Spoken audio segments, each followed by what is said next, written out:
अरे जिसकी शक्ल देख के लोग दिन में बेहोश हो जाते हैं, आप चाहते कि उस शक्ल में पूरी लाइफ देखूं? चाहे मैं जीऊं या मरूं, उस शैतान जैसे दिखने वाले इंसान से मैं शादी करके अपनी जिंदगी बर्बाद बिल्कुल नहीं करूंगी। आरोही के पिता ने दिल्ली के रईस खानदानों में से एक रायजादा खानदान तक अपनी पहुंच बनाने के लिए आरोही की शादी रायजादा खानदान के इकलौते वारिस विक्रम रायजादा से तय कर दी थी, वो भी आरोही से बिना पूछे। विक्रम की शख्सियत के बारे में तरह तरह की बातें होती थी। कोई कहता था कि उसकी शक्ल शैतान की शक्ल जैसी है, तो कोई कहता था कि विक्रम लाइलाज बीमारी से जूझ रहा है और बस चंद दिनों का ही मेहमान है। लेकिन विक्रम के बारे में हकीकत में कुछ और ही था, जिसके बारे में किसी को पता नहीं था।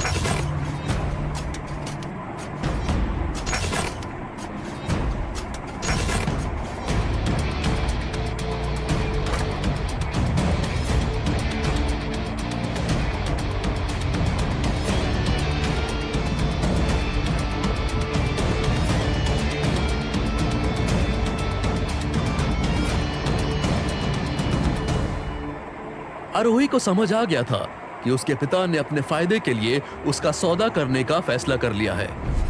उसे यकीन नहीं हो रहा था कि ये वही बाप है जो उसके पैदा होने पर खुशी से झूम उठा था। आरोही, उसकी माँ और महेश्वर एक छोटा और खुशहाल सा परिवार थे। लेकिन लगभग 14 साल पहले महेश्वर सुधा से मिला और प्यार में पड़ गया। उसी प्यार का नतीजा अनन्या थी। आरोही की सगी माँ वो सदमा सह नहीं पाई और उसने अपनी सुध खो दी। उसके बाद तो महेश्वर जैसे एक दूसरा आदमी बन चुका था। उसका सारा ध्यान, समय और प्यार सुधा और अनन्या का था। आरोही के लिए उसके पास थी तो बस नफरत, धुतकारी और पिटाई। महेश्वर आरोही के साथ अपने कमजोर नहीं पड़ना चाहती थी। देख बेटा, तू हमें गलत समझ रही है। दरअसल रायजादा खानदान से विक्रम का रिश्ता अनन्या के लिए आया था, पर घर पे बड़ी बेटी जब कुंवारी बैठी हो तो छोटी बेटी का हाथ कैसे पीला कर सकते हैं। इसीलिए हमने तुम्हारा रिश्ता विक्रम के साथ तय कर दिया। और मुझे तो ये समझ में नहीं आ रहा है कि इसमें नाराज होने की क्या बात है, बल्कि तुम्हें तो खुश होना चाहिए।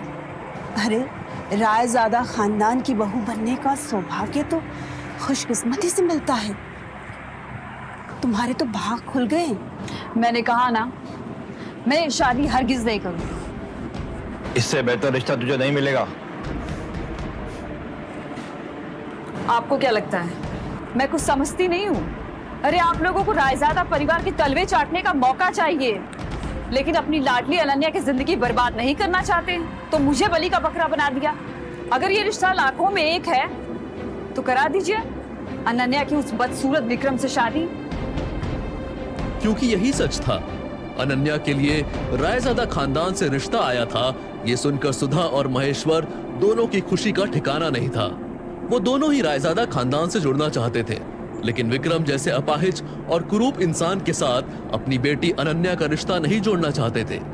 हालांकि उन्हें भी ये पता था कि रायजादा खानदान का समधी बनना मतलब लॉटरी हाथ लग जाने जैसा था, इसलिए वो लोग ये रिश्ता हाथ से जाने नहीं देना चाहते थे। तभी सुधा के शैतानी दिमाग में एक आइडिया आया और उसने अनन्या की जगह आरोही के रिश्ते का प्रस्ताव रख दिया। देख बेटा, हम तो बस इतना चाहते हैं कि तेरा रिश्ता रायजादा खानदान में हो जाए, ताकि आगे की जिंदगी तुम्हारी अच्छी हो। प्लीज, आपको मेरी कितनी फिक्र है मुझे पता है, सो प्लीज ये नाटक बंद कीजिए। और मैंने कह दिया ना, मैं ये शादी नहीं करूंगी। That's it।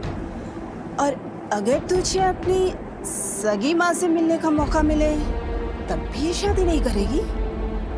सुधा के पास अपने तुरूप के इक्के का इस्तेमाल करने के अलावा अब कोई चारा नहीं था। उसने आगे कहा, मैं और तुम्हारे पापा जानते हैं कि इस वक्त तुम्हारी माँ कहाँ है। यह सुनकर आरोही स्तब्ध हो गई। उसकी सख्ती जैसे बेबसी में बदल गई। कुछ दिन पहले ही मिली थी वो हमें।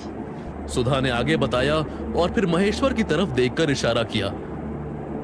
आरोही ने जल्दी से वो तस्वीरें उठाई और देखने लगी। उसके आंसू जो अब तक उसके साहस के बांध से रुके हुए थे, वो छूट गए और बहने लगे। उन तस्वीरों में वाकई में आरोही की सगी माँ ही थी, जो किसी जगह पर बैठी हुई थी। सालों पहले अपनी सुध खोने के बाद आरोही की माँ एक पागल खाने में रहने लगी थी। आरोही उससे मिलने रोज जाया करती थी। ये एक तरीका था जिससे वो अपनी माँ के पास रह सकती थी। लेकिन कुछ महीनों पहले आरोही का ये इकलौता सुख भी उससे छिन गया। उसकी माँ अचानक कहीं गायब हो गई। वो कहां चली गई थी ये किसी को पता नहीं था। आरोही उसे हर रोज ढूंढती थी, पर निराशा ही हाथ लगती। देख आरोही, अगर तुझे अपनी माँ से मिलना है तो इस शादी के लिए हाँ करनी होगी, वरना जिंदगी भर अपनी माँ की शक्ल नहीं देख पाओगी तुम। ये सुनने के बाद आरोही के पास और कोई चारा नहीं बचा था। अपनी माँ के लिए वो कुछ भी करने को तैयार थी, इसलिए उसने रिश्ता मंजूर कर लिया। आरोही और विक्रम दोनों के परिवार को इस शादी की जल्दी थी, इसलिए अगले ही दिन आरोही की विक्रम से शादी रचाई गई। ये शादी रायजादा खानदान में रखी गई किसी भी शादी से बिल्कुल अलग थी। शादी में कुछ गिने चुने मेहमान ही शामिल थे। शादी के मंडप में जब आरोही बैठी थी तब विक्रम वहां व्हील चेयर पर आया था। आरोही ने विक्रम का चेहरा देखने की कोशिश की, लेकिन सेहरा पहना होने की वजह से वो विक्रम की शक्ल नहीं देख पाई।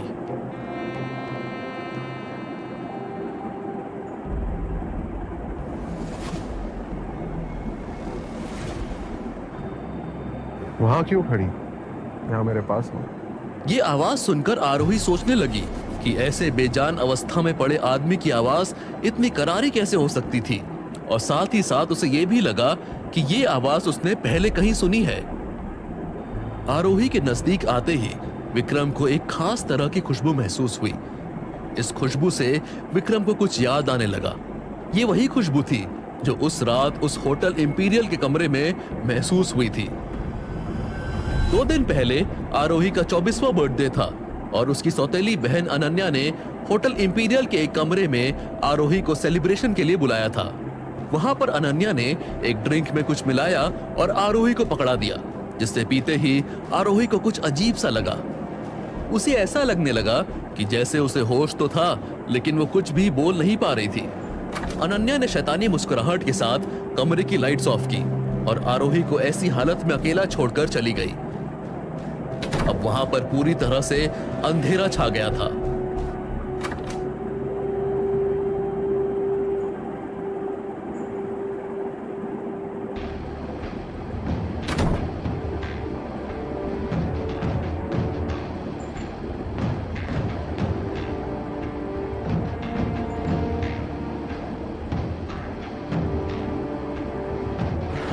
तुम मेरी मदद करो, मैं तुम्हारी मदद करूंगा।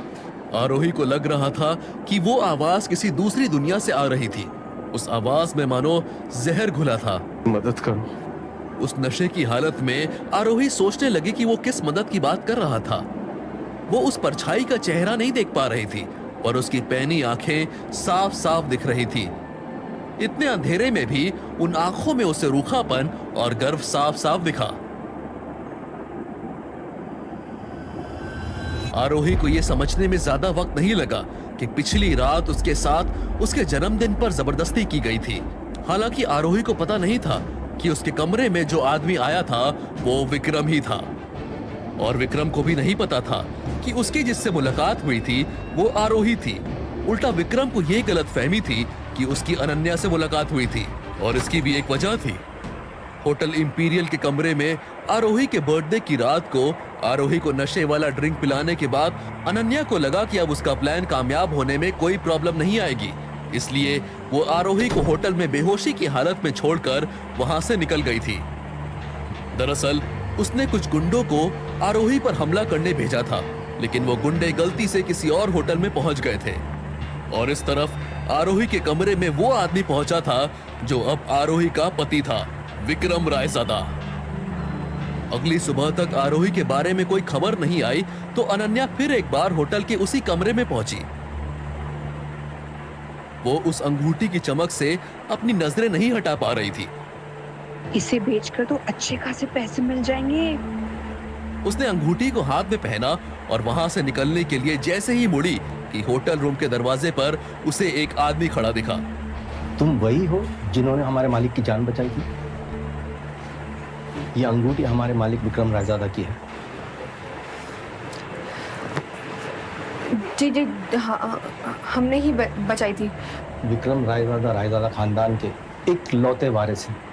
ये अंगूठी हमें दे दीजिए, हम पे भरोसा रखिए, तुम्हें बहुत बड़ा इनाम मिलेगा। अनन्या को अब जाकर समझ आया कि उसके सामने खड़ा आदमी विक्रम रायजादा का नौकर था।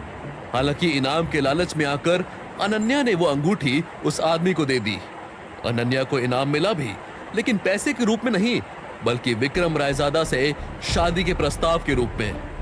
लेकिन किस्मत को कुछ और ही मंजूर था। सुधा और महेश्वर की लालच की वजह से विक्रम की शादी उसी लड़की से हुई जिसके साथ असल में विक्रम की मुलाकात हुई थी। इसी वजह से आरोही को भी ऐसा लग रहा था जैसे विक्रम की आवाज उससे पहले भी सुनी है। अब जाकर आरोही ने विक्रम का चेहरा देखा और इसी के साथ उसकी आंखें फटी की फटी रह गई। आरोही को ऐसा लगा जैसे उसके पैरों तले से जमीन खिसक गई हो। ऐसा क्या देख लिया था आरोही ने? कैसे बचाई थी आरोही ने विक्रम की जान? क्या वाकई में सुधा और महेश्वर को आरोही की मां का ठिकाना पता था, या फिर उन लोगों ने सिर्फ आरोही की शादी करवाने के लिए झूठ कहा था? क्या अंजाम होगा इस जबरदस्ती की शादी का?